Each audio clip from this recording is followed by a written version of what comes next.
Hare Krishna. So, in my previous video, we established the point that Srila Prabhupada authorized all his disciples to be a guru by Lord Chaitanya's order, amar, agyaya, guru hana. The only thing which was required is a qualification to carry out this order. After I proved that disciples of Srila Prabhupada are already authorized to be a guru, providing they have a qualification, Bhima Prabhu told he'll only accept a signed document by Prabhupada, appointed someone to be a guru, and only in this case his award of $108,000 is valid. His position is, nobody is authorized, cause Prabhupada never gave such an order to be a guru to any of his disciples. And in order to be a guru, one must get the order from his guru. That is Bhima's idea. However, it is not so. It was explained in previous video, and we will confirm it briefly in this video. There is the order of Chaitanya Mahaprabhu to become a guru, amar, agyaya, guru hana. Prabhupada told about this in room conversation, June 29, 1972, San Diego, that he authorized already his disciples. Prabhupada. So far designation is concerned, the spiritual master authorizes every one of his disciples, but it is up to the disciple to carry out the order, able to carry out or not. So according to Prabhupada, all his disciples are already authorized. No additional order to become guru is required.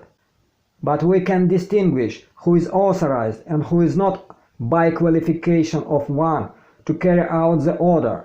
So if some gurus of ISKCON fell down, it does not mean that none of them was authorized. It means that those who fell down, it was just immature attempt. The following quotes clear up the point. Prabhupada.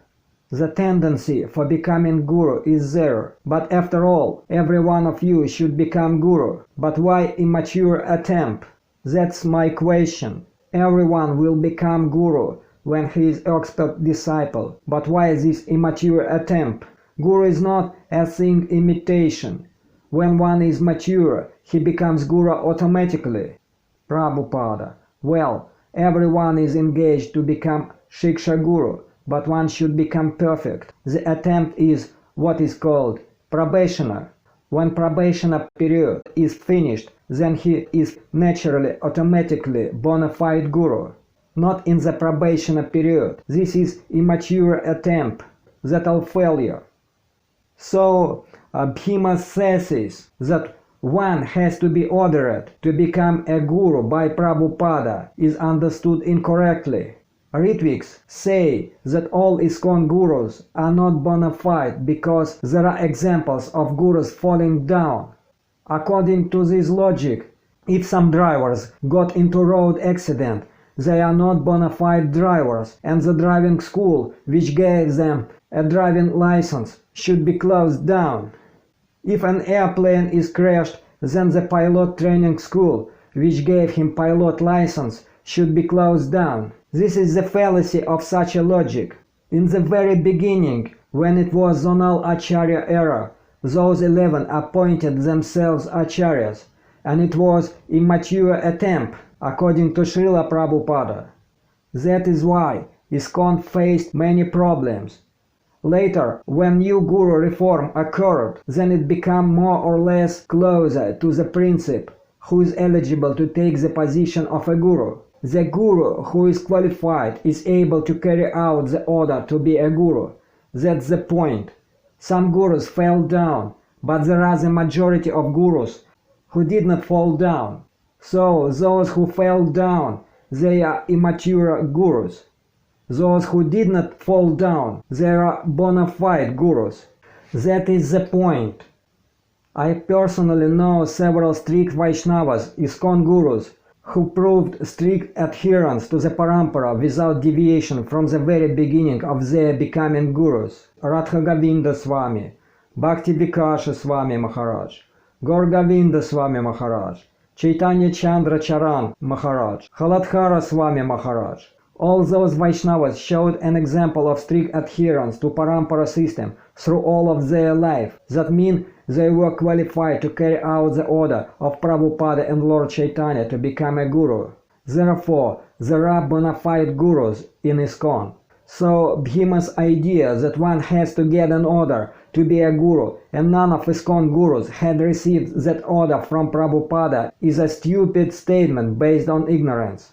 As we proved, the order has already been given. The only thing is required is a qualification to carry out this order. So, in replying to Bhima's so-called reward, $108,000, which is definitely a fake, as Bhima is not going to accept the proof and pay. I am not really sure if he even has this money. It is obvious Guru of ISKCON were authorized by Prabhupada. We can see by the lives of those devotees who showed strict following the parampara. But Bhima wants only signed document that somebody was authorized to be a guru by Prabhupada. I wanna explain the fallacy of Bhima's argument. In the history of any bona fide sampradaya, there has never been such a precedent when Acharya was appointed by signed document.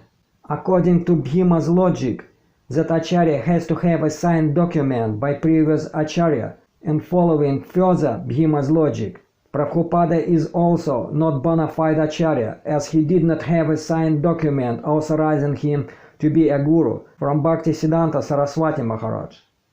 This is a stupid fallacy of such kind of arguments. Any comments of Acharya on the guru system is already a shastra. If Prabhupada spoke something and it was recorded, it is already a document. When we represent these quotes of Prabhupada where he says that his disciples are already authorized and it is only a qualification is needed to carry out the Prabhupada's and Lord Chaitanya's order, Bhima rejects to accept our proofs. If we rephrase Bhima's requirement for a signed document on human language, it would sound like this. I want some signed document, but I don't know what.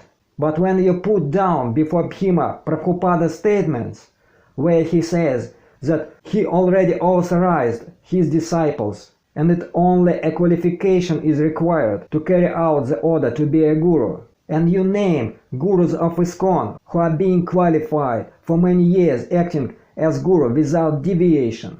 He says nobody is authorized as they did not get the order to be a guru, and those gurus are self-appointed. It is a classical circular argument, as Bhima rejects to accept the fact that Prabhupada authorized his disciples to be a guru, providing they are qualified. Unfortunately, this is not a complete list of Bhima's false statements. He distributes in the internet some slander on Gour Govinda Swami, as if Gour Govinda Maharaj claimed he was the successor Acharya of ISKCON. So we quote Bhima Prabhu. One of the questions to Gour Govinda Swami was if he had received an order from Srila Prabhupada before 14th November 1977, ordering him to become the successor Acharya of ISKCON. Why did not he show that order to all the GBC? That was Bhima's thesis. When I asked Bhima Prabhu to provide me with the quote by Gour Govinda Swami ever said that he had been ordered by Prabhupada to become the successor Acharya of ISKCON, Bhima failed to provide me such a quote. The only he could say is he heard this from somebody. And he even approached Gour Govinda Maharaja when he came to Singapore in 1996 with this question.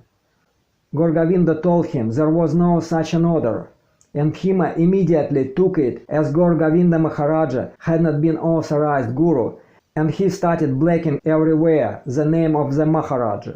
But thesis of Gour Govinda Swami was he had not been appointed as the successor Acharya of ISKCON, as in that time such a question was quite painful and raised many problems in ISKCON society.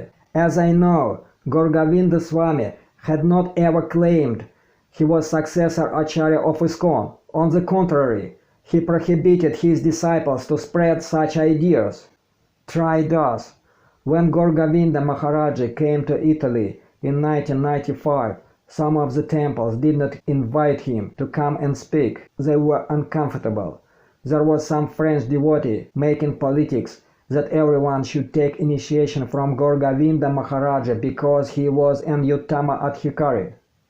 When some of Maharaja's followers began advocating Gour Govinda Swami as the next Acharya after Srila Prabhupada, it created even more conflict and controversy. It finally came to a head at the 1993 GBC meetings when the subject was formally brought up before Gour Govinda Swami. Hearing these reports made Maharaja very upset. After discussions with the GBC body, Gour Govinda Swami and the body released an official statement wherein Maharaja strongly dismissed such ideas. Later, when he returned to Bhubaneswar, he called for a meeting of all his disciples. He told them, "In the name of glorifying me, you are all passing urine and stool on me." He said, "Henceforth, if anybody preaches like this, I will reject them when the good fortune arises." So it looks like strange. Bhima's idea that in 1996, as if Gour Govinda Swami said he was the successor Acharya of ISKCON, as at that time this idea might be taken as the only Guru successor of ISKCON. Such an idea contradicts Prabhupada's desire to see all his qualified disciples as Gurus, and Gour Govinda Swami Maharaj never preached like that. So Bhima, you are definitely mistaken on this point, but you want to convince everybody your own ideas. That is the problem. I wanna you know how such things are called in Russian language. Let me represent you a little linguistic into Russian. These phenomenons, when someone distributes fakes or wants to get some evidences like any signed document for becoming Guru or Acharya, which cannot exist in reality, is called like to have a sex with somebody's brain. The person who is not responsible for his words is called this word. This word is not for printing, but we Russians often use this word when relate to the people who don't answer their words. Here is some examples how this word may be translated into English. Today is a unique moment in time. Let me speak from my heart in English. Прощай, не скучай, смотри футбол. Прощай, не скучай, смотри футбол. While arguing with Bhima, he came to his dead end and cannot say anything coherent. He only goes on that everybody should follow the July 9 letter.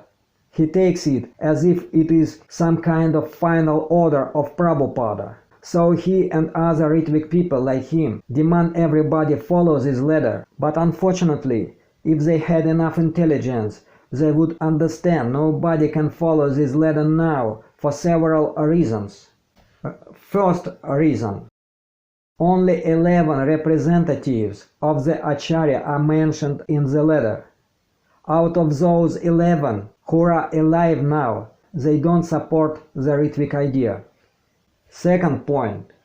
New representatives of the Acharya can be added only by authorized GBC body, and the GBC body is not agree with Ritvik's interpretation of the July 9 letter. Third point. There is a condition in the letter which is impossible to fulfill now. The name of newly initiated disciple should be sent by the representative who has accepted him or her to Srila Prabhupada to be included in his Divine Grace's Initiated Disciples book. And the point 4. There is no precedent in any bona fide Vaishnava Sampradaya when Ritviks acted on behalf of departed Acharya or king. This understanding contradicts Vaishnava Siddhanta and the principle of Guru Sadhu Shastra. There is no obvious reasons to follow this letter now. The question is closed, so everybody should come back to the Siddhanta line. Thank you for watching the video. Put likes, dislikes, leave comments under the video. Subscribe to the channel. Hare Krishna.